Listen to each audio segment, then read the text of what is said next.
Chennai Parandur airport project రద్దు నిర్ణయంపై స్థానిక రైతులు హర్షం వ్యక్తం చేస్తున్నారు. పరందూర్ ప్రాంతానికి చెందిన రైతు ప్రతినిధుల బృందం సోమవారం తమిళనాడు ముఖ్యమంత్రి సి జోసెఫ్ విజయ్ ను నేరుగా కలిసింది. వ్యవసాయ భూములు, పల్లెల ఉనికిని కాపాడుతూ పరందూర్ ఎయిర్పోర్ట్ ప్రాజెక్టును రద్దు చేసేందుకు ముఖ్యమంత్రికి వారు ప్రత్యేక కృతజ్ఞతలు తెలిపారు.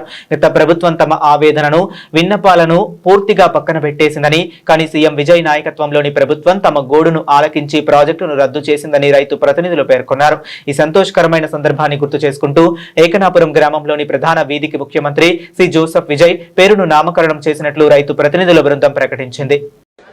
பரந்தூர் வட்டார விவசாய பெருங்குடி மக்கள் தங்கள் வாழ்வாதாரம் பறிபோகிறதே, நஞ்சை நிலங்களும் புஞ்சை நிலங்களும் அழிக்கிறார்களே, வரலாற்று சிறப்புமிக்க 1100 ஆண்டு காலம் உள்ள கம்பன் கால்வாய் அழிக்கப்படுகிறது, செம்பரம்பாக்கம் ஏரிக்கு வரக்கூடிய நீர்வரத்து அழிக்கப்படுகிறது, சென்னைக்கு மேற்கு பகுதியில் இருக்கக்கூடிய இந்த பரந்தூர் பகுதியிலிருந்து தான் வெள்ளம் சென்னையை நோக்கி வருகிறது. கட்டிடங்களாலும் மற்ற இன்ஃப்ராஸ்ட்ரக்சராலும் அது தடுக்கப்பட்டால் சென்னை வெள்ளத்தால் பாதிக்கப்படுமே. அரக்கோணம் நேவி என்கின்ற பகுதி ஒரு 15 கிலோமீட்டர் தூரத்திலே தென்னிந்தியாவின் கடற்படை விமானதளம் உள்ளது. பறவைகள் வேடந்தாங்கல் சரணாலயத்துக்கு பறந்து வரக்கூடிய பகுதி ஆகியச்சு. நஞ்ச நிலங்கள் 2500 ஏக்கரும், புஞ்ச நிலங்கள் 1300 ஏக்கரும் இருக்கிறது. அங்கே நாளில் ஒரு பகுதி நீர்நிலையாச்சு. 12 ஏரி, 17 குளம், 17 குட்டை என்று 26% நீர்நிலை உள்ள இடத்தை ஏன் தேர்ந்தெடுத்தீர்கள் என்று நாங்கள் பல்வேறு ஆவணங்களோடு அவர்களை சந்தித்தோம். 2 கட்ட பேச்சுவார்த்தை கூட நடத்தினோம். நாங்கள் விவசாய பெருங்குடி மக்கள் அந்த பகுதியில் விமான நிலைய திட்டத்தை வரவேற்க நாங்கள் தயாராக இல்லை, கைவிடுமாறு மன்றாடி கேட்டோம். கடைசி நேரத்தில் கூட, அந்த தேர்தல் நேரத்தில் கூட உதயநிதி மாண்புமிகு துணை முதல்வராக இருந்த மதிப்புமிகு உதயநிதி ஐயா அவர்களையும் சந்திக்க நாங்கள் முயற்சி செய்தோம். ஆனால் தடுக்கப்பட்டது. எதற்காக தடுக்கப்பட்டது? வளர்ச்சி என்பது அல்ல. வளர்ச்சி என்பதே நிச்சயமாக தமிழகத்தின் வளர்ச்சி பரந்தூர் பசுமை விமான திட்டத்தில் தான் உள்ளதா? அது ஒரே திட்டத்தில் தான் நாங்கள் நிலைத்திருக்கிறதா?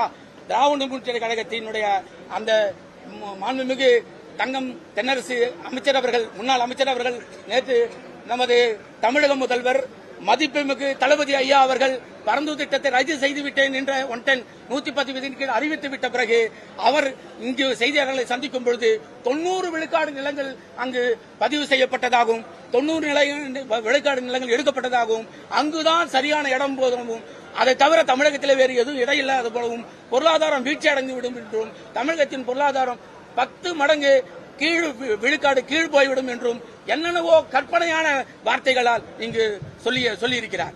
நாங்கள் சொல்வது என்ன?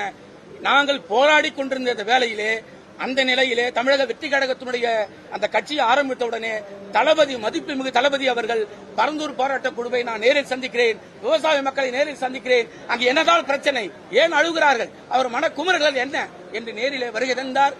எங்களை பார்த்தார், ஆசுவாசப்படுத்தினார், நம்பிக்கை ஊட்டினார். நான் தலைமையை ஏற்கும் பொழுது, முதல்வராக வரும்போது இந்த திட்டம் ரத்து செய்யப்படும் என்று அற்புதமான வாக்குறுதி கொடுத்து உறுதியளித்திருந்தார். அந்த அடிப்படையிலே தமிழகத்திலே அமோக வெற்றி பெற்று தமிழக முதல்வரான உடனே பரந்தூர் திட்டத்தை ரத்து செய்வது எப்படி என்ற ஆய்வுக் கூட்டங்களை நடத்தி கொள்கை முடிவெடுத்தார். அதற்கே நாங்கள் அவருக்கு நன்றியை முதலே உறுதியாக்கி இருந்தோம். இடையிலே கிராம சபை ஆகஸ்ட் 15ஆம் தேதி நடந்த கிராம சபையிலே தீர்மானங்களை எதிர்த்தோம். அவருக்கு இன்னும் மதிப்பு சேர்க்கும் வகையில் விவசாயிகளை காப்பாற்றிய, விவசாய பெருங்குடி மக்களை காப்பாற்றிய, வாழ்வாதாரத்தை காப்பாற்றிய எங்கள் பரந்தூர் வட்டார விவசாயிகளுடைய வாழ்வில் விளக்கேற்றி வைத்த என் தலைவருக்காக எங்கள் ஏகனாபுரத்தினுடைய பிரதான சாலைக்கு தளபதி சி ஜோசப் விஜய் சாலை என்று நாங்கள் அது பெயரிட்டு அது பலகை அந்த சாலைக்கு பெயரிட தீர்மானம் ஏற்றி இருக்கிறோம்.